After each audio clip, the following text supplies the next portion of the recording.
Hey, what's up, everybody? Welcome back to Sandbox Media. I know it has been a while since we uploaded. It's been about a week and a half, actually. You know how it is. Real life gets in the way sometimes. But we're back with another collaboration with Thomas over at Switch Stop. We did a collaboration with him a couple of weeks ago, and it went over really well, and we decided to continue on collaborating. So today we're going to be talking about Bethesda and how they've sort of backed up the Nintendo Switch and sort of bought into that system. And I'd love to hear what Thomas has to say about this first and foremost. So what do you think about this, Thomas? I know you're a big Nintendo fan, obviously. So I think it's obviously it's really good to get third-party support from any company, but just Bethesda is such a big company and they're probably one of the biggest developers that doesn't have a console. Like obviously Microsoft's going to develop for Xbox and Sony PlayStation, but Bethesda's really free to do whatever they want. And it's really encouraging for the Switch that not only have they bought in now because of the success, but ever since the initial reveal trailer, I think Skyrim was in that, and it really shows their confidence in the system, and hopefully that inspires other third parties to join in and port more games and bring more games to the system. Definitely. I think it's huge that Nintendo's been able to get support from, Bethesda, especially like with Skyrim, Doom, pretty Wolfenstein. sure Wolfenstein 2. Those are three really popular games, Doom was pretty Yeah. popular. Wolfenstein 2's coming out, Yeah, it's coming out later this year. I think in October, actually. Yeah, so it's getting ready to launch. And I'm sure it'll be a popular game. The first one was pretty well received. So, those are really three really good games for Nintendo to get support from. So, going into it, like they're getting support from EA with the basketball, 2K and FIFA and all that, which is good, but they're just sports games. But with people seeing Skyrim and Doom being able to run on the Switch, that proves that the Switch is a pretty good console. Which The Legend of Zelda and all that, Breath of the Wild pretty much proves that, anyways. But you got to figure Ubisoft. They've always been a pretty big supporter of Nintendo, and they were one of the last companies to kind of quit supporting them with their third-party games. They still made the Just Dance games, but for their other IPs, they didn't really make much for Nintendo with the Wii U. But you got to figure that you may, down the road, see Assassin's Creed Origins come out for the Switch. At least I hope. Yeah, that would be awesome. Yeah, absolutely. I'm just excited for it just because with my job, I'm going to be traveling quite a bit. And obviously, in hotel rooms, I've heard horror stories of people trying to like hook up their consoles and trying to play them. And obviously with the Switch, I'm not going to have that problem. Right, so I'm yeah. really excited to be able to play like a full length game on a portable device that's actually like has good graphics and can run the game smoothly, et cetera, et cetera. Because Yeah. before that, I was considering buying one of those games cases. I don't know if you guys have seen those. It's basically like a briefcase with a PS4 and Xbox One and a monitor on it. Oh, and yeah. I didn't really want to have to take that, even though I guess I'm not really paying for the baggage fees and stuff. The company that I work for is, but Yeah. at the same time, I mean, I have to worry about it getting lost. I have to worry about getting stolen. I have to worry about carrying it around. So Getting broke. I'm just super excited for this news, and I really feel like. Obviously, with the Switch being so popular, I think more third-party studios will come just because what they are really concerned with is making money, and we all know this. Oh, yeah. So the market's there, obviously. With how many Switch units have been sold? Do you know, Thomas? Yeah, I don't know, but I know that the first weekend was the best-selling Nintendo console and one of the best-selling video game consoles of all time, and it's just been getting better and better Yeah, since absolutely. then. So So- it's a ton. It's a ton. That's what I mean. I mean, it's obviously super popular, and the only way they can go is up from here, in my opinion. Because we all know Nintendo's games themselves are perfect every time. I mean, you got to give Yeah. them credit there. So they've got the first party exclusives for sure.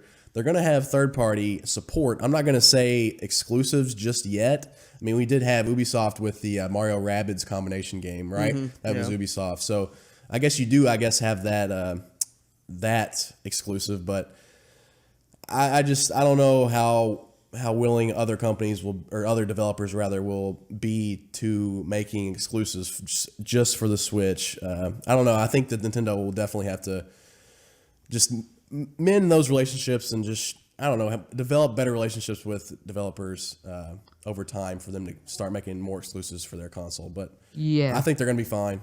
Yeah. Well, anybody that's been around our channel for a little while knows that I did some Dragon Ball content for a little while, so I'm a pretty big Dragon Ball Z Super fan. Not Dragon Ball Z Super, but Dragon Ball Super. Dragon Ball Z is two different things. I don't want any Dragon Ball fans to kind of harp on me over that, so I wanted to correct that. But, I'm a pretty big Dragon Ball fan, and Dragon Ball Xenoverse 2 is a super damn good game for the PS4, Xbox One, and PC. Yeah. And that game, I think, may have just launched on the Nintendo Switch. Which, I think it did. Yeah, that's huge for someone like me that would like to play that game on the go. Bandai Namco is, and it's good seeing that Bandai Namco is supporting the Switch. They've also got another game, Dragon Ball FighterZ, coming out, and that right now is for the PS4, Xbox One, and PC, and I think they said that they're looking at bringing it to the Switch. So that just shows that Nintendo is definitely getting a lot more interest from developers, which is huge.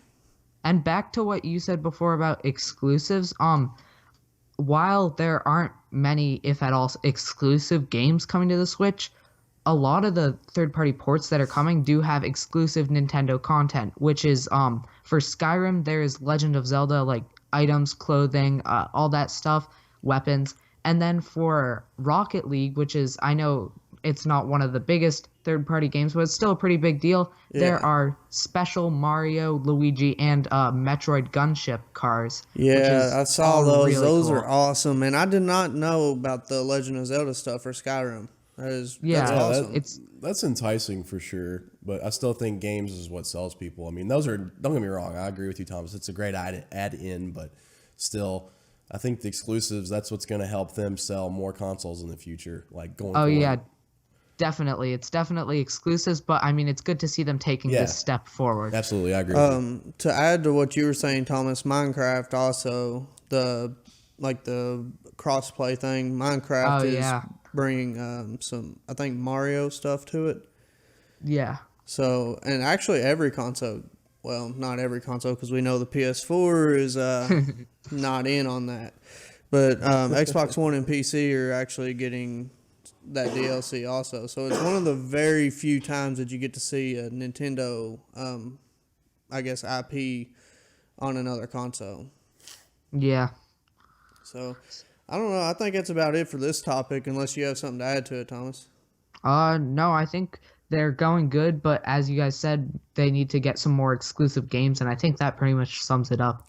I will say this. I think as far as like what Ryan's saying with the exclusive games, Nintendo's already, in my opinion, already has exclusives with their first-party lineup. The only thing, like, they've got that hardcore fan base. The only thing that the third-party support, in my eyes, adds is it brings more casual gamers to the console. Yeah, that's a good point. So that's why I see third-party support being huge for the Switch. But yeah, absolutely, I agree with you 100%. I mean, you're hardcore gamers, Thomas. You're included in this. I mean, they love the characters and that Nintendo has created, but casual players that buy an Xbox One or a PS4, they're probably not going to pick up the Switch for that kind of game, in my opinion. Because a lot of them, they play like games like Call of Duty. Yeah, and stuff exactly, like your casual shooters and that kind of stuff. And those types of Nintendo does not make those kinds of games. Never have, and I doubt they ever will. So I think it's important to have those exclusives, like I said, to grow that market even bigger. And I don't know, maybe Nintendo's not even interested in doing that because they've done some crazy shit in the past, in terms of just their marketing and just some of the stuff they've done that I've seen. Just baffling, but they're definitely in the right direction. I gotta give them props. Oh yeah, it's gonna be exciting to see. Yeah. All right, guys, take care. We'll see you in the next video. And check out Switch Stop. Yep. Oh, thank you. Peace out.